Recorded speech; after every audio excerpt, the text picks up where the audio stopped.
주시는 말씀은 계시록 2장 8절에서 11절까지 살펴보겠습니다. 고난을 두려워 말고 죽도록 충성하라라는 제목으로 함께 나누겠습니다.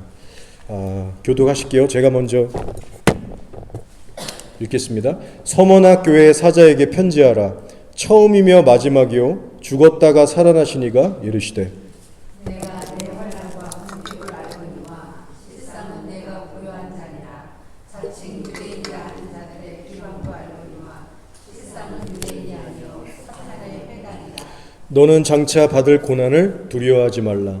볼지어다 마귀가 장차 너희 가운데에서 몇 사람을 옥에 던져 시험을 받게 하리니 너희가 10일 동안 환난을 받으리라. 내가 죽도록 충성하라. 그리하면 내가 생명의 관을 내게 주리라. 이기는 자는 성령이 교회들에게 하시는 말씀을 들을지어다. 이기는 자는 둘째 사망의 해를 받지 아니하리라. 아멘. 지난주 에베소 교회에 이어서 오늘은 서머나 교회에 대해서 살펴보려고 합니다. 기억하시겠지만 에베소 교회는 칭찬받는 교회가 아니었어요. 겉으로는 사역도 잘하고 있고 열심히 있어 보였고 아무 문제 없어 보였는데 실상을 보니까 예수님께 버림을 당할 수도 있는 매우 심각한 위기에 처한 상태라고 말씀드렸습니다. 바로 그들의 죄는 뭐였냐면 예수님에 대한 처음 사랑을 버린 죄라고 했죠. 그래서 예수님으로부터 칭찬이 아닌 호된 질책과 경고하심을 받게 됐습니다. 그런데 이 에베소 교회 이후에 두 번째로 등장하고 있는 서머나 교회를 보시면 예수님께 칭찬만 받은 실로 깨어있고 살아있는 교회였어요. 책망은 단 1도 받지 않았고요. 예수님의 위로와 격려와 더불어서 칭찬만을 받은 교회입니다. 나오는 7교회들 중에서 딱 2교회들만 칭찬을 받았어요. 빌라델피아 교회 그리고 이 서머나 교회가 그렇습니다.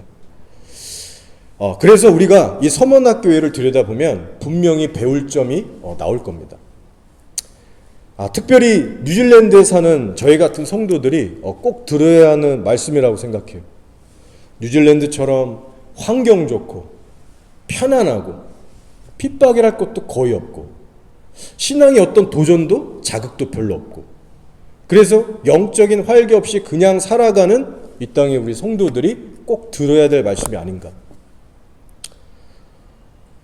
신앙의 연륜이 어느 정도 쌓인 분들은 잘 아실 겁니다. 우리가 처한 환경이 편하기만 하고 부족한 게 별로 없고 세상적으로도 즐길 게 많으면 우리의 신앙이 어떻게 될까요? 좋아질 리가 없습니다. 대부분의 경우에는 신앙이 금세 해이해지고요. 병들어갈 수밖에 없어요. 자, 구체적인 예로 북한 교회와 남한 교회를 한번 비교해 보시기 바랍니다. 경제적으로 부유하고 환경 좋고 잘 사는 쪽은 남쪽이에요. 교회 건물도 더 많고 성도 수도 훨씬 더 많고 교회 안에서 제공되는 어떤 많은 프로그램들, 집회들 비교할 수가 없이 많습니다. 자, 그런데 영적으로 보시면 북쪽 성도들이 훨씬 더 성령 충만하고 훨씬 더 건강하고 깨어 있어요. 처한 환경은 북쪽이 훨씬 더 어렵습니다. 심한 박해와 궁핍함이 있어요. 예수를 믿는다는 이유로 잔인하게 고문도 당하고 정말 수치스러운 욕도 보이고 잔인하게 죽임까지 당합니다. 그런데 그런 환경 속에 놓여 있지만 편안하고 잘 사는 남쪽 성도들에 비해서 비교 불가할 정도로 영적 생명력이 넘치고 활력 있고 성령 충만하다는 거예요. 자, 여러분 우리가 동일한 예수님을 믿고 있습니다. 그리고 동일한 성경책도 보고 있어요. 그런데 정작 각 성도들마다 마음의 온도라는 것이 다 다르고요. 신앙의 자세라는 것이 다 다를 겁니다. 그렇다면 이 시간 저와 여러분은 어떠한가? 하나님 앞에서 한번 생각하면서 이 말씀을 들었으면 좋겠어요. 말씀드렸다시피 저와 여러분이 털을 잡고 살아가는 이 뉴질랜드라는 땅은요. 영적으로 볼 때 결코 만만한 땅이 아닙니다. 겉모습은 풍요롭고 부족함이 없어요. 복지 잘 돼 있고 자연환경도 좋고 애들 키우기 더할 나위 없이 좋고 세상적으로 우리가 그냥 별 걱정 없이 살기에는 정말로 장점이 많은 나라입니다. 자, 그런데 영적인 조건들을 보면 어떨까요? 생각보다 마이너스가 많은 나라예요. 무엇보다 영적인 불이 없는 나라입니다. 제가 느낄 땐 최소한 그래요. 미적지근한 걸 뛰어넘어서 메말라 다 죽어가고 있어요. 너무나 답답해요. 혹시 느껴지는지 모르겠어요. 영적인 자극도 별로 없고 도전도 별로 없고 어떤 성도 간의 교제권도 너무 제한적이고 갈 교회들도 그렇게 많지 않고 아무튼 저는 이 개인적으로 이 땅에 이 처져가는 영적 분위기 우울하고 답답하고 너무 이렇게 막 느슨한 이 분위기를 매우 싫어합니다. 그래서 저도 목사지만 영적으로 제가 다운되거나 무기력해지지 않기 위해서 스스로 많이 이렇게 분발하려고 하고 몸부림을 치고 있어요. 애를 쓰고 있어요. 스스로에게 막 신앙의 도전도 져가면서 경건의 훈련도 나름 빡세게 하려고 하고 그렇게 하지 않으면 저도 느껴지는 게 서서히 저도 영향받기 시작하고 이 땅의 분위기에 나도 모르게 젖어 들어가는 그런 영적인 무기력함을 저도 느끼게 돼요. 뉴질랜드의 자연이 참 아름답고 좋죠. 물도 좋고 공기도 좋고 참 복받은 나라입니다. 그런 면에서 참 좋은 나라예요. 여러분도 하나님 안에서 누리실 만큼 누리시기 바랍니다. 자, 그러나 동시에 영적인 긴장감을 잃지 마시기 바라요. 특히 하나님 나라에 대한 관심과 열정이 여러분 안에 얼마나 있는지를 날마다 살피셔야 됩니다. 자, 오늘 계시록의 말씀은요, 서머나교회를 다루고 있는데 일단 서머나라고 하는 지역은요, 가난하거나 못 사는 동네가 아니었다는 거예요. 소아시아 중에서도 꽤나 부유하고 잘 살았던, 꽤나 잘 나갔던 그런 항구 상업 도시였습니다. 상업과 정치, 문화 어느 것 하나 빠지는 것 없이 발달된 도시였어요. 자, 특별히 로마 황제 숭배의 센터 지역이었습니다. 타 도시들도 물론 로마 황제를 이때 당시 다 했지만 특별히 타 도시들에 비해서 로마 황제에 대한 충성도가 매우 높았던 그런 센터 지역이었어요. 그래서 로마 정부의 지원도 풍족했고 여러 면에서 도시 전체가 부족함이 없는 그런 곳이었습니다. 자, 그런데 이런 풍요로운 서머나라고 하는 도시에서 정작 예수님을 믿고 신앙생활하는 서머나 교인들은 어떤 형편으로 살아갔을까요? 그 도시에서 누릴 수 있었던 많은 혜택들, 좋은 것들, 세상적으로 누릴 수 있는 것들과는 거리가 멀게 살았다는 사실입니다. 한마디로 경제적으로 매우 어렵게 살았어요. 가난하고 궁핍했어요. 사회적인 위치나 인간관계에 있어서도 심한 고통과 어려움을 당했습니다. 상당히 제한적이었고 소위 왕따를 당하면서 살았어요. 심지어는 목숨까지 위협당할 때도 많았고요. 순교하는 자들도 꽤나 나오게 됩니다. 여러분, 그 이유가 뭔지 대번에 아시겠죠? 바로 세상과 타협하지 않았기 때문입니다. 차라리 내 삶이 궁핍해지고 환난에 들어갈 지연정 예수님께 죽도록 충성하겠다. 이들은 세상적으로 편해질 수 있는 길을 과감하게 포기했습니다. 신앙만 좀 내려놓고 타협하면 얼마든지 이들도 더 좋은 직장 구할 수 있었고 삶의 형편이 훨씬 더 나아질 수 있었어요. 인간관계도 더 쉬워지고 많은 혜택들과 유익을 누릴 수 있었어요. 근데 예수님 때문에 포기했어요. 사회에서 아무리 소외를 당하고 미움의 타겟이 되고 심지어는 목숨까지 잃는다 해도 끝까지 예수님을 선택한 사람들입니다. 그러니 예수님께서 이들을 바라보실 때 여러분 얼마나 감동하시고 기뻐하셨겠어요. 세상적인 편안함, 안락함, 성공 다 버리고 자기 자신을 위해서, 나 예수를 위해서 죽기까지 충성하는 이들을 볼 때 얼마나 예수님께서 감동하셨겠습니까? 자, 그래서 하나님의 때가 됐을 때 예수님은 편지를 쓰시죠. 오늘 계시록의 말씀, 격려와 위로의 메시지를 보내십니다. 자, 그런데요, 첫 구절을 보시면 놀라워요. 편지의 시작은 언제나 그렇듯이 그 편지를 쓰는 자에 대한 어떤 그 간략한 소개와 인사말이 담겨져 있습니다. 모든 계시록이 사실 그렇고 편지라고 하는 어떤 형식이 다 그렇죠. 일반적으로. 자, 제가 8절 첫 구절을 읽어볼게요. 이렇게 시작해요. 서머나 교회의 사자에게 편지하라. 처음이며 마지막이요 죽었다가 살아나시니가 이르시되. 자, 이것이 시작이에요. 예수님께서 서머나 교회에게 편지를 쓰시는데 맨 처음 자신을 소개하시기를 나 예수다 라고 짧게 끝내버리시는 게 아니에요. 뭐라고 하시냐면 처음이며 마지막이요 죽었다가 살아나시니가 이르시되라는 구체적인 소개를 하고 계십니다. 자, 여러분 여기에 어떤 의미가 있을까요? 이런 겁니다. 제 언어로 제가 설명해서 한번 풀어드릴 테니까 한번 들어보세요. 나 예수도 인간의 몸을 입고 이 땅에 있을 때 너희들처럼 세상의 핍박을 받으면서 힘겨워했던 어둠의 시간들이 있었어요. 십자가 사명을 감당하기 위해서 모진 고통과 억울함과 수치와 배신을 당했고 심지어는 목숨까지 피 흘려 바쳤어야 했었다. 나도 하나님의 의와 영광을 위해서 너희들같이 진통의 어려운 시간들을 겪어내야만 했어요. 그래서 나는 죽었다가 살아난 자야. 십자가에서 죽임당하고 3일 만에 살아난 고난받은 어린 양이야. 그리고 동시에 이렇게 말씀하시는 거예요. 나는 생명의 처음이며 마지막이다. 생사를 주관하는 창조주야. 그러니 너희는 사람과 환경을 두려워하지 말고 심지어 죽음도 두려워하지 말고 나를 끝까지 바라보며 힘을 내어라. 여러분 제가 지금 저의 언어로 풀어드렸어요. 막 이것 여러 개 막 덧붙여서 길게 설명드렸지만 그럼에도 불구하고 전혀 과장되지 않은 내용입니다. 여기서 중요한 핵심이 뭐냐면요. 신앙 때문에 박해를 받고 있는 서머나 교인들에게 예수님은 자신을 소개하시기를 뭐 어떤 거창한 능력의 하나님, 어떤 뭐 병을 치유하시는 뭐 여호와 라파의 뭐 하나님, 그렇게 소개하시는 게 아니라 고난받는 어린 양으로서 소개하고 계신다는 거예요. 저는 이 대목에서 이런 생각을 해보게 됐습니다. 나란 사람에게 있어서 예수님은 주로 어떤 예수님으로 계시되고 있는가? 내가 닮고 싶고 또 따라가고 싶은 예수님은 어떤 모습의 예수님인가? 한번 생각해 보면요. 사람마다 예수님에 대해 갖고 있는 이미지가 조금씩 다 다른 것 같아요.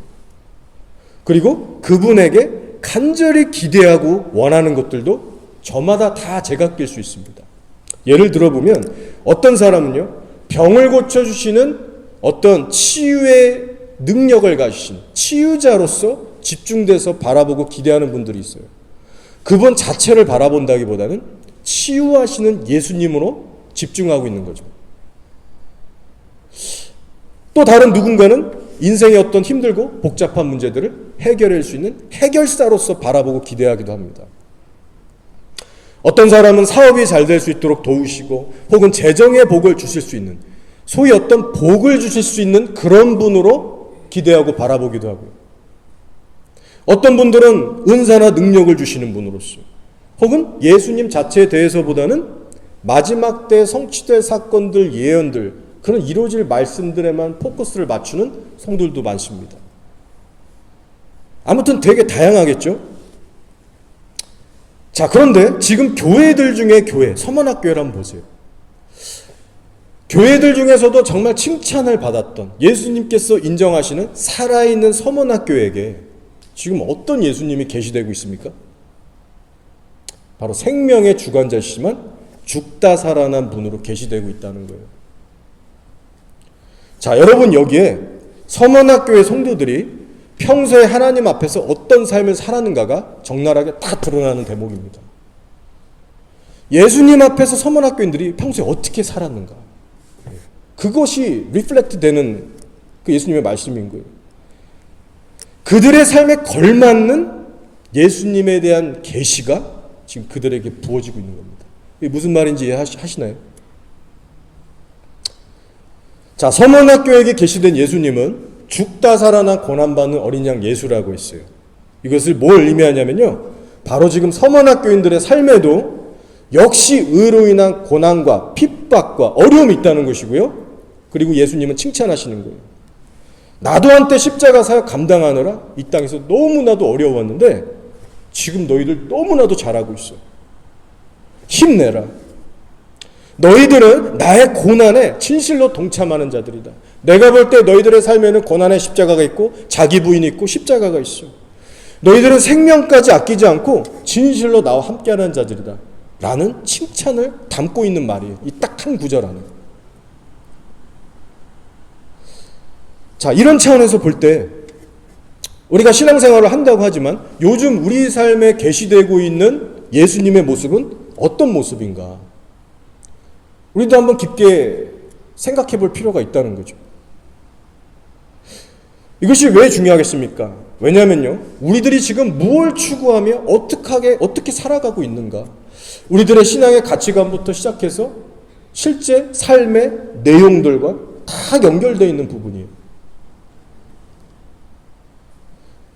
교회들 중에 교회, 칭찬받은 서문학교에게는 어떤 예수가 계시되고 있는가? 고난받는 어린 양 예수다. 하나님께 순종하기 위해서 죽기까지 충성하다 살아난 그런 예수가 계시되고 있어요. 그래서 이것이 서문학교에게는요, 얼마나 큰 영광이고 칭찬인지 모릅니다. 예, 따라서 여러분, 우리들도 분발하기 원합니다. 우리가 진정 삶으로 따라가고 싶고 닮아가고 싶은 예수님도 이처럼 고난을 죽기까지 이겨내시고 충성하신 이 고난받는 어린 양 예수를 우리가 닮기 원해요. 저는 이 말씀을 묵상하는 가운데 히브리서 13장 12, 13절 말씀이 떠올랐습니다. 한번 들어보세요. 그러므로 예수도 자기 피로써 백성을 거룩하게 하려고 성문 밖에서 고난을 받으셨느니라. 그런즉 우리도 그의 치욕을 жил머지고 영문 밖으로 그에게 나아가죠. 여러분, 이것이 바로 초대교회 성도들의 마인드였습니다. 예수님 때문에 받는 치욕과 고난에 대해서 당연한 것으로 여겼고요, 심지어는 그것에 대한 열정도 있었고요, 영광스럽게 여겼어요. 자기 몸 살이지 않았습니다. 이 땅에서의 어떤 번영과 안전을 위해서 하나님께 목매달아 기도하지 않았어요. 여러분, 이걸 잊지 마세요. 어떤 치유의 능력, 권능, 주시는 이 땅의 어떤 복들, 심지어 어떤 신비한 영적 체험들, 그런 것도 다 물론 귀하고 좋지만 그것들이 신앙의 핵심이 결코 아닙니다. 우리가 5만 가지 영적 체험을 다 경험하고 화려한 간증들이 있다고 해도요, 정작 우리의 마음속에 고난받으신 어린 양에 대한 관심이 없고 열정이 없고 담고 싶은 마음이 없잖아요. 그러면 우리 삶에 고난이 들이닥칠 때 우리는 반드시 무너지고 도망가게 되어 있습니다. 내 안에 고난의 십자가라고 하는 것이 견고하게 자리 잡고 있지 않으면요, 세상이 나를 흔들고 공격할 때 넘어지게 되어 있어요. 여러분, 하나님께서 우리들의 삶에 많은 물질의 복과 건강의 복과 자녀들의 복, 어떤 세상적인 복들을 많이 주셨다 할지라도 그런 걸로 우리의 영혼이 부유하다라고 말할 수가 없어요. 세상적인 복을 많이 받았다고 해서 내 인생에 지금 별 문제가 없고 편하다라고 해서 예수님과 나 사이가 친밀하다라고 말할 수 있나요? 지금 내가 신앙생활을 잘하고 있다는 증거가 될 수 있을까요? 결코 그렇지 않다는 거. 결코 그럴 수 없습니다. 내 삶의 십자가의 고난에 대한 동참은 없고 오직 세상적인 누림과 편안함만 있다면 그러한 삶은 오히려 여러분의 영혼을 파괴하게 하고 죽게 만들 거예요. 자, 이어서 9절을 보시면 예수님께서 뭐라고 말씀하십니까? 제가 읽어볼게요. 9절. 내가 내 환난과 궁핍을 알거니와 실상은 내가 부요한 자니라. 이어지는 칭찬으로 시작됩니다. 서머나 성도들아, 너희들은 실상 부요한 자들이야. 세상적으로 보면 가난하고 멸시당하고 초라하게 살아가고 있지만 십자가의 고난을 피하지 않는 너희들이야말로 진실로 부요한 자들이다. 자, 여러분, 주님께서 오늘날도 마찬가지예요. 각 성도들을 보실 때 누구는 부요하지만 또 다른 누군가는 부유하지 못한 가난한 자로서 보고 계십니다. 모든 성도들에게 100이면 100, 너희는 다 부유하다. 절대로 그렇게 말씀하지 않으세요. 심지어는 이 교회, 지금 여러분 가운데서도 누군가에게는 너는 부유하다. 누군가에게는 너는 지금 내가 보니까 영적으로 너무 가난하고 핍절해. 라고 하실 수 있는 거예요. 각 성도들마다 이 기준에 의해서 다 갈리는 겁니다. 여러분이 예수님을 순전히 따른다는 이유 하나 때문에 이 세상에서 한없이 낮아지고 멸시를 당하고 인생이 힘들어지기 시작할 때 예수님 말씀하시는 거예요. 너의 인생은 복되도다. 너는 부요한 자다. 여러분, 예수님 때문에 내 인생이 힘들어지잖아요. 그러면 그럴 때 하늘에서 지금 기가 막힌 상급이 쌓이고 있다는 거 여러분 절대 잊지 마시기 바랍니다. 하나님의 감격스러운 칭찬이 또 이 땅의 것들과 비교할 수 없는 하늘의 영원한 상급이 우리를 위해서 지금 쌓여가고 있어요. 자, 여러분, 우리 안에 이러한 분명한 믿음의 기준이 있으면요, 우리의 인생은 반드시 달라질 수밖에 없습니다.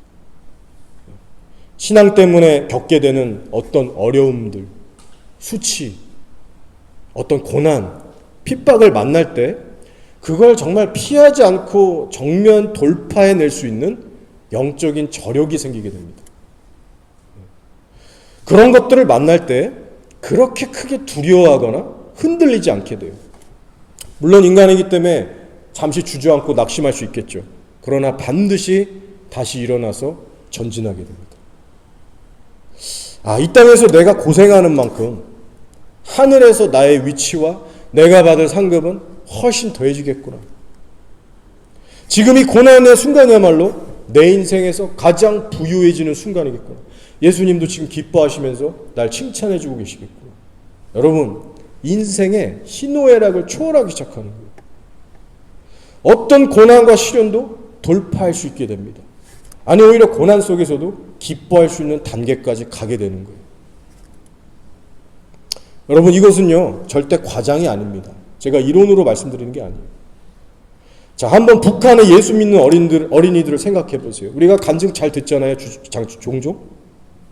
아직 코를 찔찔 짜는 10살짜리 어린애인데 믿음으로 순교합니다. 예수 믿는다고 누군가가 밀고 해서 공산당원들이 잡으러 온 거예요. 엄마 아빠 다 잡아가고 보는 앞에서 고문하고 목졸라 죽여요. 한 명 한 명씩 가족 다 죽이고 이 10살짜리 꼬마한테 오는 겁니다. 근데 이 10살짜리 애가 당당하게 소리치는 거예요. 내가 하늘에 가서 하나님한테 다 일러줄 거야. 그리고 그 무서운 현장에서 죽음을 담담히 받아들이고 순교해요. 예수님 배신하지 않고. 죽음의 공포를 초월해버립니다. 여러분, 히브리서 11장은 믿음장으로 알려져 있어요. 자, 히브리서 11장 1절에 이런 말씀이 있습니다. 믿음은 바라는 것들의 실상이요 보이지 않는 것들의 증거니라고 했어요.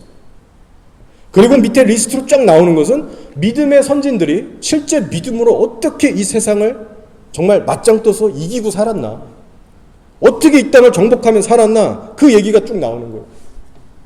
유명하니까 여러분 아실 거예요. 이 11장은 전쟁도 믿음으로 이기고 순교, 끔찍한 고문 이런 거 다 믿음으로 이겨버리고 그 어떤 역경과 시험도 믿음 하나로 다 정복했다라고 말하는 장이에요. 여러분, 우리가 세상을 이길 수 있는 유일한 무기가 뭐냐면 다름 아닌 믿음입니다. 믿음. 따라서 여러분도 기도로 구하시기 바라요. 하나님, 내게도 굳건하고 이 견고한 믿음을 허락하여 주십시오. 세상에 감당치 못하는 믿음을 내게 주셔서 세상 그 어떤 환난을 만나도 내가 당당하게 이겨나갈 수 있게 하옵소서. 십자가의 고난을 마다하지 않고 내가 끝까지 견디면서 살아갈 수 있게 주님 도와주세요. 여러분, 믿음을 위해서 기도할 필요가 있습니다. 제가 이 핍박을 잘 견뎌냈던, 이 핍박 가운데 살았던 서문학교를 묵상하면서 지금 말세지말의 시대를 살아가는 우리들에게 정말 필요한 말씀 같다라는 감동이 들었습니다. 아시다시피 지금 우리에게 다가오는 미래는요 평안이 아니라 환란이잖아요. 뭐 제가 과언하는 게 아니라 시대를 분별하는 여러분도 다 알고 계시잖아요. 인류 역사상 전무후무한 대환란이 지금 다가오고 있습니다. 물론 우리 세대에 그 대환란이 오지 않을 수도 있어요. 그러나 분명한 건 전 세계가 지금 그 방향으로 쏜살같이 달려가고 있기 때문에 우리의 가까운 미래도 결코 쉽지 않다는 거예요. 지금보다 훨씬 더한 경제적인 침체를 겪을 겁니다. 훨씬 더 수위 높은 테러와 전쟁과 전염병, 자연재해가 우리 앞에 다가오고 있어요. 따라서 여러분 지금부터 단단히 준비를 하셔야 됩니다. 신앙적으로. 환난의 시대에서 살아남으시려면 지금부터 하루하루 신앙의 훈련을 해나가셔야 됩니다. 자, 그런 차원에서 우리가 서머학교인들을 본받기 원하는데 배경을 잠시 설명드릴게요. 앞서 잠시 나눴지만 이 서머나 지역은 로마 제국 안에서도 황제에게 가장 충성스러운 도시였다고 제가 잠시 말씀드렸습니다. 기록을 보면요, AD 26년에 가서는 이 황제 티베리우스를 위해서 황제 신전까지 최초로 지었던 도시가 바로 이 서머나 도시였어요. 그 정도로 황제 숭배에 열의가 있고 센터였다는 거죠. 그래서 이 서머나 시민들은 생각해보면 황제를 얼마나 여러분 높이고 또 두려워했겠습니까? 황제는 곧 법이었어요. 신이었어요. 그래서 이 황제 숭배라는 것은 실제 시민들의 실제 삶과 문화와 가치관에 아주 깊숙이 자리 잡고 있었습니다. 그렇기 때문에 이런 동네 분위기 속에서 로마 황제는 신이 아니다, 로마 황제는 나의 주가 아니다라고 고백을 하는 순간 그때부터 그 사람은 사람 취급을 받을 수가 없는 그런 동네였다는 거예요. 얼마나 힘들었겠습니까? 우리 예수 믿는 사람들이. 자, 그때 당시 로마 정책에 의하면 로마는 타종교에 대해서 꽤나 수용적이고 포용적이었다고 해요. 타종교에 대해서 무조건 무자비하게 탄압하거나 금하지는 않았습니다. 자, 그런데 조건이 한 가지 붙었어요. 바로 황제 숭배를 먼저 해야지만 타종교를 활동할 수 있는 일종의 증명서를 줬습니다. 무슨 말인지 이해 가시죠?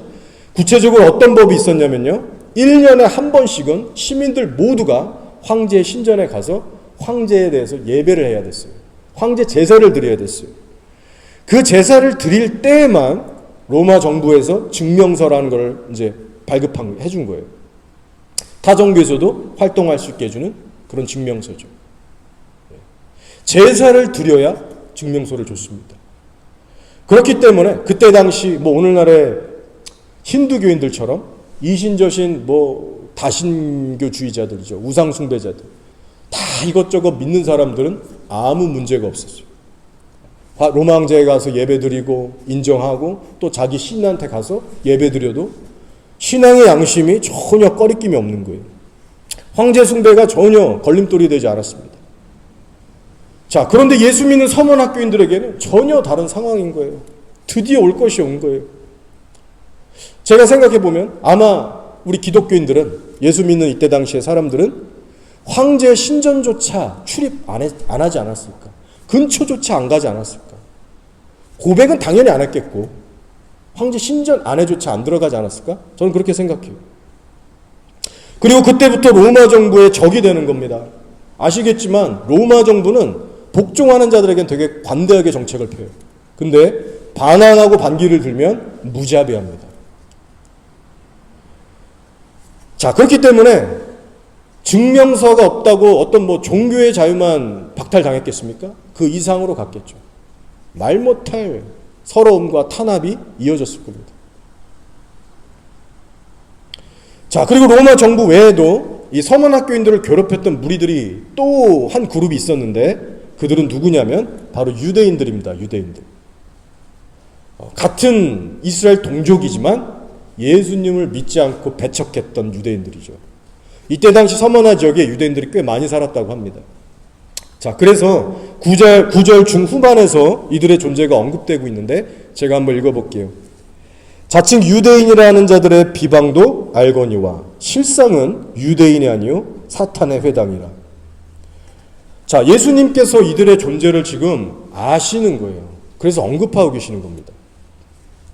주님이 아시는 거예요. 너희들이 유대인들에게 지금 심한 어려움을 당하고 있는 거 내가 안다. 어려움 당하고 있는 거 내가 안다. 자, 이런 상황이 있었다고 합니다. 서문학교인들이 모여서 예배를 드리고 성찬식이라는 걸 하잖아요. 그러면 유대인들이 와서 말도 안 되는 소문을 동네방네 악의적인 소문을 퍼뜨리고 다니는 거예요. 성찬식 하는 걸 보고서 저들은 모여서 사람의 피와 고기를 먹는 식인종들이고 귀신들이다. 저희가 들으면 되게 유치하기 짝이 없지만 어쨌든 그렇게 했다는 거예요. 또 성도들이 뭐 서로 인사하고 교제하고 포옹 같은 거 할 거지 않습니까? 예배드리고 모일 때. 그럼 그걸 또 보면서 저들은 성적으로 타락한 혼합 종교, 뭐 그런 애들이다. 막 나가는 애들이다. 이런 말도 안 되는 유치한 얘기들을 퍼뜨리고 다닌 겁니다. 그런데 이게 먹히는 거예요. 사단이 역사하니까. 교회에 대한 시민들의 인식이 다 빠지기 시작한 거죠. 좋을 리가 없겠죠. 쟤는 인간도 아니다. 저런 걸 종교라고 믿냐? 가까이 하기 싫은 종자들이다. 쟤네들 우리 핍박하자. 동네 사람들은 다 하고 있는 로마 황제 숭배도 거부해. 또 들리는 소문도 들어보면 너무나도 기괴하고 혐오스러워. 그러니까 이 예수 믿는 이 성도들에게, 서문학교인들에게 돌아오는 건 뭐겠어요? 박해와 궁핍뿐인 겁니다. 도저히 사람답게 존중받고 살아갈 수가 없는 거예요. 자, 그런데 여러분 놀라운 건 뭔지 아세요? 너무나도 극심한 이런 어려운 환경이었지만 서문학교에는 부흥했다라고 합니다. 역사를 보면 그래요. 자, 로마에서 기독교가 최초로 공인되기까지 서머나 지역의 교회들이요 가장 부흥하고 성장했다는 기록이 있어요. 놀랍지 않습니까? 자, 여러분 이런 관점으로 보실 때 우리 모두 중요한 사실 한 가지를 깨달아야 됩니다. 자, 그게 뭐냐면 바로 우리들이 신앙생활이라는 걸 해나갈 때에 뭐 환경이 너무 어렵네, 환경이 뒤따라주지 않아서 내 신앙이 지금 이렇게 다 망가졌지, 환경만 좋았으면 내 신앙이 이렇게 망가지지 않았을 거예요. 그렇게 우리가 환경 탓만하면서 주저앉고 변명할 수 없다는 겁니다. 기독교의 전 역사를 훑어봐도 동일해요. 교센 핍박이 있을 때마다, 환경이라고 하는 것이 열악할 때마다 교회가 몰락하고 붕괴된 게 아니라 오히려 부흥했어요. 더 순결해졌어요. 여러분 잠시 고양이에게 쫓기는 쥐를 한번 생각해 보세요. 도망가던 쥐가 코너에 몰렸어요. 더 이상 도망갈 데가 없어요. 그럼 어떻게 하죠? 쥐가 용기를 내서 고양이를 물어버립니다. 평소에는 고양이가 천적이니까 무서워했겠죠. 그러나 위기에 몰리면 정말 없던 용기가 나면서 싸우는 거예요. 덤벼드는 거예요. 여러분 신앙도 마찬가지입니다. 우리 안에 신앙이라고 하는 진짜 생명력이 있으면 오히려 위기와 고난을 만날 때 힘을 발하고 빛을 발하게 되어 있어요. 내 안에 살아 꿈틀대는 믿음을 반드시 꺼내서 활용하게 되어 있습니다. 상황이 어려우면 어려울수록 믿음의 승부를 걸어버리게 되는 거예요. 자, 우리가 그렇게 몸부림치고 나아갈 때 우리 하나님께서도 가만히 있지 않으시고 반드시 도와주십니다. 승리의 길로 인도해 주세요. 그게 이스라엘의 역사고 교회의 역사잖아요. 게다가 하나님이 준 약속의 말씀도 있습니다. 뭐죠? 우리들이 감당할 시험만을 허락하신다라고 하셨어요. 또 적당한 때에 피할 길도 주신다고 했어요. 따라서 이 말씀을 우리가 정말 믿으면 이런 결론에 이르게 됩니다. 우리에게 일어나는 모든 시련과 고난은 다 싸울만하고 다 이길 수 있다. 이 말씀을 우리가 진짜 믿으면 이렇게 되는 거예요. 이거 믿을 수밖에 없는 거예요. 우리가 아무리 죽겠다, 힘들다, 더 이상 못 해먹겠다, 한계다, 푸념해도 사실은 다 이길 수 있는 싸움들이에요. 이길 수 있는 것들만 주신다고요. 우리 환경은.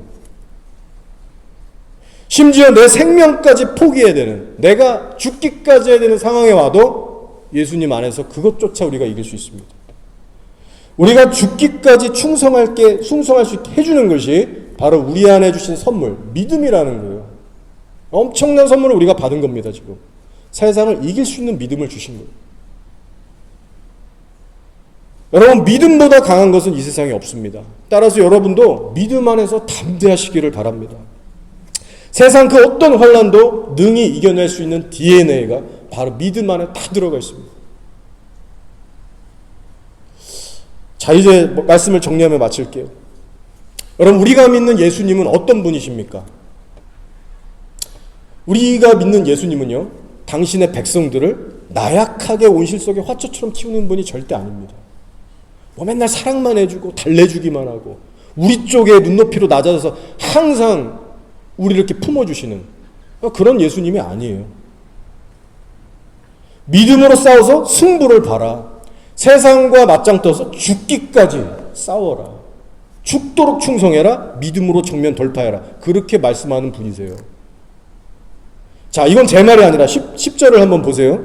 너는 장차 받을 고난을 두려워하지 말라. 볼지어다 마귀가 장차 너희 가운데서 몇 사람을 오게 던져 시험을 받게 하리니 너희가 10일 동안 환난을 받으리라. 내가 죽도록 충성하라. 그리하면 내가 생명의 관을 내게 주리라. 자, 여러분, 칭찬받는 서머나교회라고 했어요. 예수님 앞에서요, 잘한 거밖에 없어요. 잘한 거밖에 없다고요. 그런데 내가 다가오는 환난에서 너를 건져줄게 하지 않으신다는 거예요. 사탄이 너 치지 못하게 내가 막아줄게 그렇게 나오지 않으신다는 거예요. 예수님. 장차 너는 고난을 받게 될 거야. 그러나 두려워하지 마라. 서머나교회에게 고난을 고스란히 허락하시는 가운데 용기는 붙들어주고 계시죠.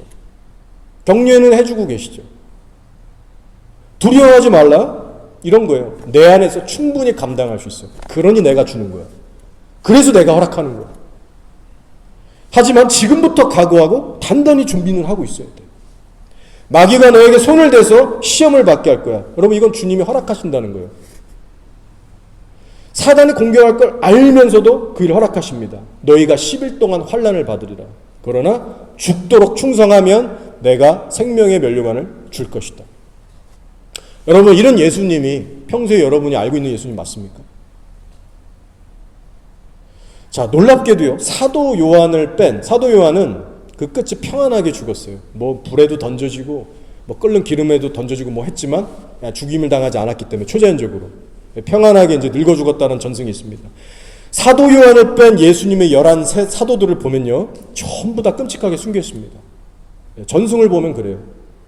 십자가에 거꾸로 매달려 죽고, 칼에 썰려서 죽고, 창에 찔려 죽고, 채찍을 하도 많이 맞아서 살이 다 벗겨져서 죽고, 또 복음 전하다가 절벽에 떨어졌는데 기적적으로 살아남으니까 가서 칼로 찔러 죽이고. 자, 그러면 이 귀한 예수님의 사도들이 뭐 예수님께 사랑을 좀 덜 받았다거나 뭐 미움받아서 그렇게 됐나요? 그래서 끝이 그렇게 비참하게 보였나요? 아니잖아요. 자, 여러분, 우리가 지금 칭찬받고 있는 서머나교회를 보면서 우리는 지금 신앙의 본질이라는 걸 배우고 있는 겁니다. 서머나교회에게 계시되고 있는 강력한 하나님의 메시지는요, 처음부터 끝까지 이거예요. 바로 너희들은 끝까지 고난의 십자가를 지고 이 땅에서 죽어 내 앞에 올 때까지 믿음의 전쟁을 치러야 된다. 쉽지 않은 길이라는 건 내가 다 알고 있고, 너희가 받고 있는 현재 고통도 내가 알고 있고, 앞으로 너희들이 받아야 될 환난의 고통도 내가 다 알고 있어. 그러나 설사 그 대가가 죽음이라고 할지라도 끝까지 내게 충성해라. 죽도록 충성해라. 그러면 이 천국에 와서 생명의 면류관을 얻게 될 것이고 영원한 안식에 들어가게 될 거예요. 여러분, 이 메시지가요, 오늘날 우리들이 동일하게 듣고 소화해야 될 신앙의 본질이자 핵심입니다. 이것이 십자가의 도예요. 이것이 모든 성도들을 향한 복음의 부르심입니다.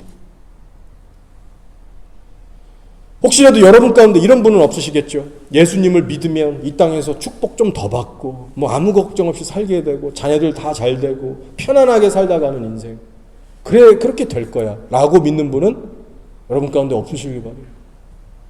그럴 가능성이 아마 거의 없을 겁니다. 이제는 내려놓으셔야 돼요.